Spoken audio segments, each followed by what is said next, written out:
What's up, YouTube? This is Chris Moustache, and I must ask a bunch of questions when I watch movies or TV.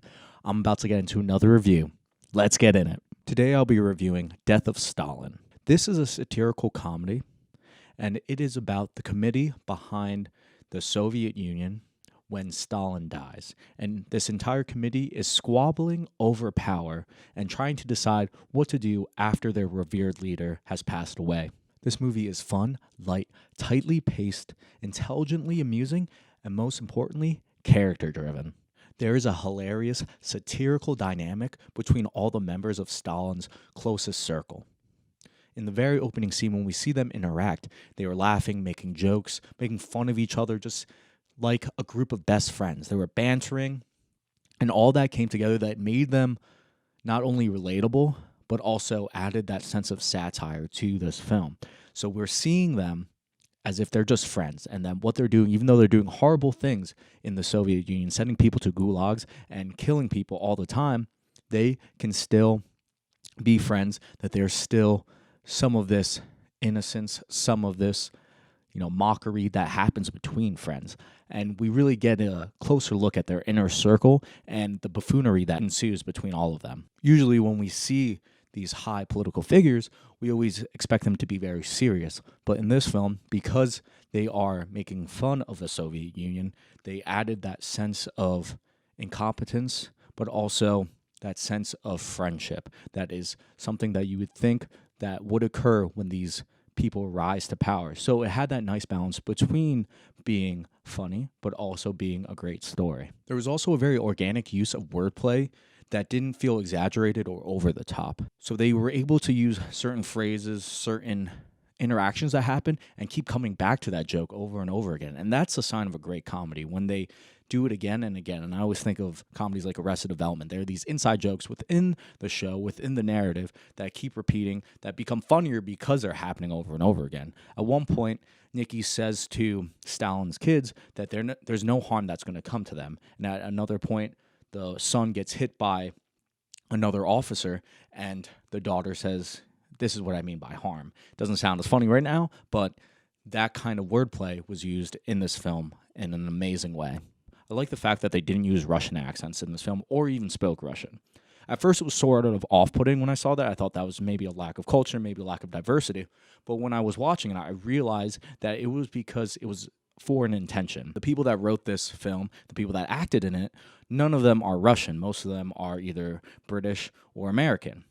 And this is where the outside observation of the Soviet Union comes into play. All the characters in this film are unique, and there's a slow-mo entrance where they all come in, and that just added so much to their characters because we really got a sense of what kind of people they are. And just to give you a brief overview of the kind of dynamic of these characters and how different they really are, Molokov is a spineless politician who just does what anyone says. Nicky, who is played by Steve Buscemi, has ambition, but he's the center of attention all the time. Everyone wants to hear him. They all think he's hilarious and has great ideas. While Barry is sort of a dog, will do anything that he wants. He does a lot of bad things and does whatever he feels that he wants to do. He's very selfish. So that was a great dynamic between them, and they created that nuance between all the characters. They could have easily just made every character exactly the same and really just exaggerate the satire, but they added that subtlety to make the characters likable, which is a lot to say since these are people who are killing, millions of people all the time, that they somehow made them likable, and that was a great part of this film. There's also beautifully symmetrical cinematography.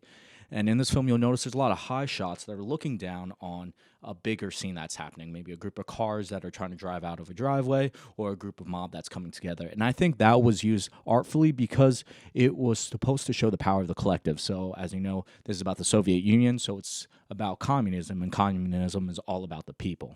So I thought that was a very subtle use of cinematography to express that idea. There was also a really good use of irony in this film.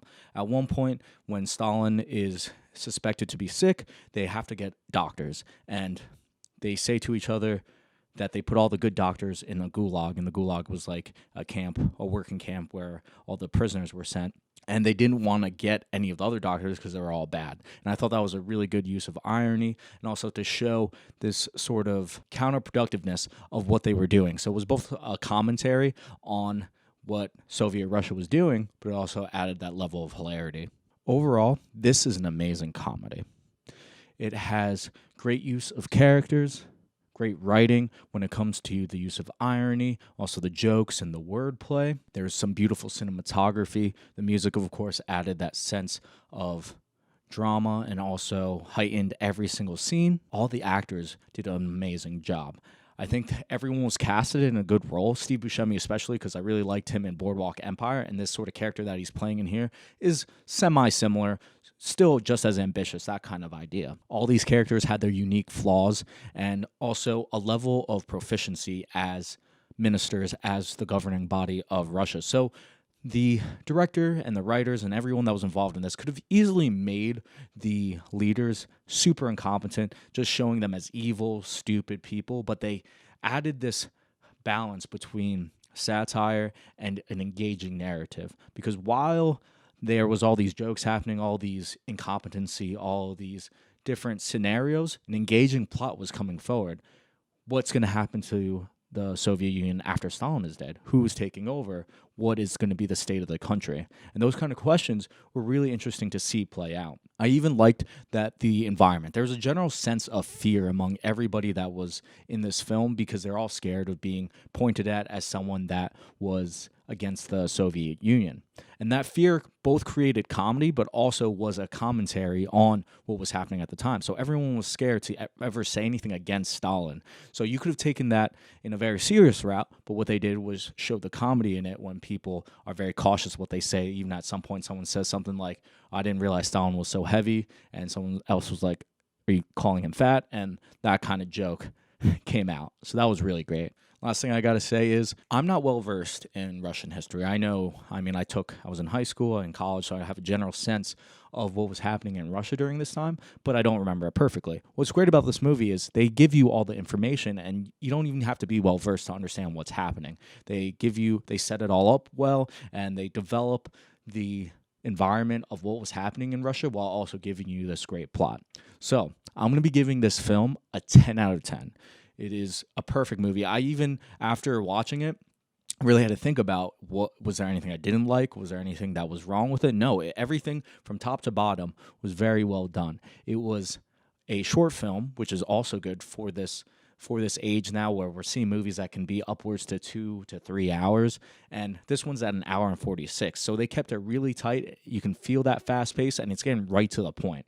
So I highly recommend everyone watch this film because it's a satire, and we don't see these type of satires as often as, as other types of films. So it's a very unique perspective on the filmmaking world and also on our world in general. Thanks for watching. Guys, remember to subscribe and hit that notification below, and I'll see y'all next time.